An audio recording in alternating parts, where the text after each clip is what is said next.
नमस्कार दोस्तों, आप सभी का स्वागत है हमारे चैनल टी टाइम गॉसिप्स पर। आज की वीडियो में हम बात करने वाले हैं कि संपूर्ण भारतवर्ष में देवराज इंद्र की पूजा क्यों नहीं की जाती है।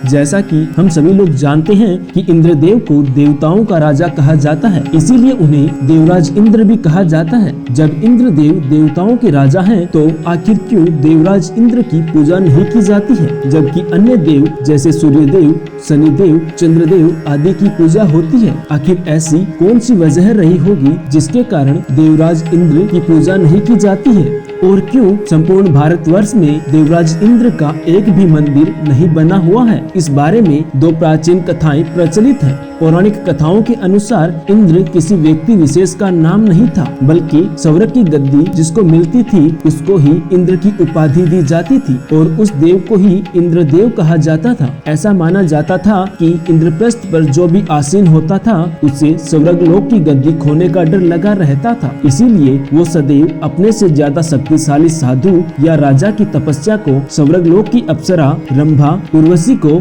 उस साधु के पास भेजकर उनकी तपस्या को भंग कर देता था, या राजाओं के युद्ध के अश्वमेघ घोड़े को चुरा लेता था। एक ऐसी ही कथा का वर्णन पौराणिक कथाओं में मिलता है, जिसमें यह बताया गया है कि क्यों इंद्रदेव की पूजा धरती लोक या कहीं पर भी नहीं की जाती है। कथा के अनुसार एक बार ऋषि गौतम जंगलों में एक कुटिया बनाकर अपनी पत्नी के साथ रहा करते थे, और उनकी पत्नी का नाम अहिल्या था। अहिल्या दिखने में अत्यंत सुंदर और अत्यंत ही गुणवान स्त्री थी। अहिल्या को जो भी पुरुष पहली बार देखता था वो उसकी सुंदरता पर मोहित हो जाता था। एक बार की बात है, अहिल्या अपनी कुटिया में अपने पति गौतम ऋषि की सेवा कर रही थी। उसी समय इंद्रदेव भी वहीं से गुजरे और वो अहिल्या की सुंदरता देखकर उस पर मोहित हो गई। हालांकि उस समय इंद्रदेव वहां से चले गए, लेकिन फिर भी उनका मन अहिल्या की सुंदरता में लगा रहा कि कैसे वो उस रूपवान स्त्री सर्वसुख उन पर न्यौछावर कर दे, जिस कारण उन्होंने छल करने की सोची। और उन्हें यह ज्ञात हुआ कि उस रूपवान स्त्री का पति गौतम ऋषि तपस्या के लिए अपनी कुटिया से सुबह ही चले जाते हैं। तो इंद्रदेव ने गौतम ऋषि को कुटिया के बाहर जाते देख गौतम ऋषि का रूप धारण कर लिया और उनकी कुटिया में पहुंच गए, जहां अहिल्या अपने कामों में लगी थी। गौतम ऋषि को देखकर अहिल्या ने सोचा, आज मेरे स्वामी इतनी जल्दी कैसे पधार गए। लेकिन अहिल्या ने गौतम ऋषि से कुछ भी न पूछा और अपने पति की सेवा में जुट गई। तभी गौतम ऋषि भी कुटिया में पधारे, लेकिन कुटिया में अपनी पत्नी अहिल्या को किसी बहरूपीय के साथ अपने रूप में देखा तो वे तुरंत समझ गए कि ये देवराज इंद्र ही होंगे, और तभी क्रोध में आकर गौतम ऋषि ने इंद्रदेव को श्राप दे दिया कि जिस पत्नी की योनि के लिए तुम इतने आसक्त रहते हो, वहीं 1000 योनियां तुम्हारे शरीर पर निकल जाएं, और देवताओं के राजा होने के बाद भी धरती लोक पर तुम्हारी पूजा ना के बराबर हो। और अपनी पत्नी अहिल्या को पत्थर बनने का श्राप दे दिया। ये सुनते ही इंद्रदेव अपने वास्तविक रूप में आ गए और गौतम ऋषि के पैरों को पकड़कर उनके सामने गिड़गिड़ाने लगे। इंद्र को ऐसा गिड़गिड़ाते देखकर गौतम ऋषि को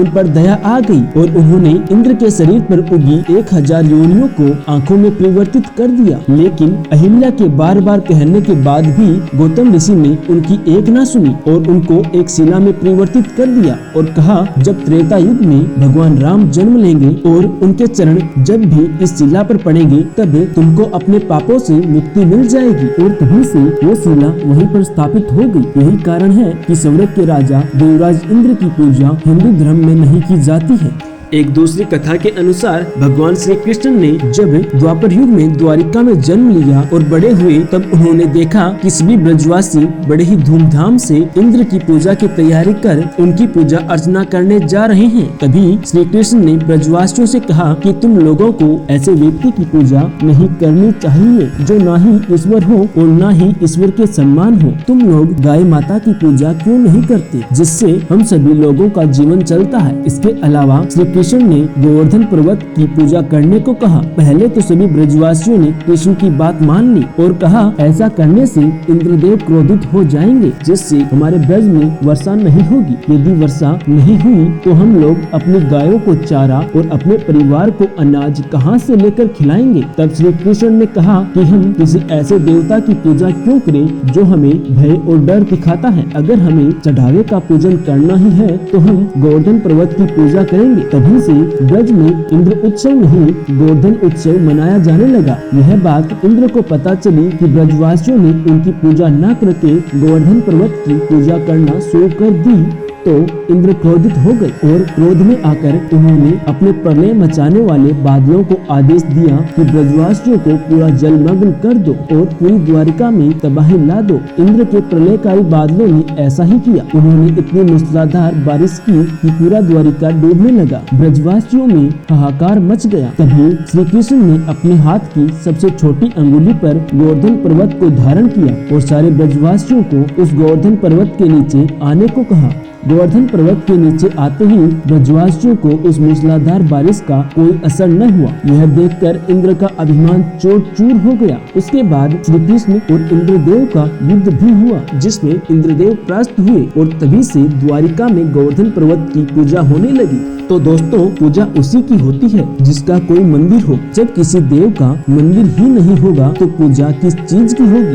दोस्तों अगर आपको वीडियो पसंद आया हो तो वीडियो को लाइक करें और शेयर करना न भूलें। साथ ही अगर आप हमारे चैनल पर नए हैं तो देर किस बात की, जल्दी से हमारे चैनल को सब्सक्राइब करें ताकि हमारी लेटेस्ट वीडियो आप तक सबसे पहले पहुंच सके। धन्यवाद।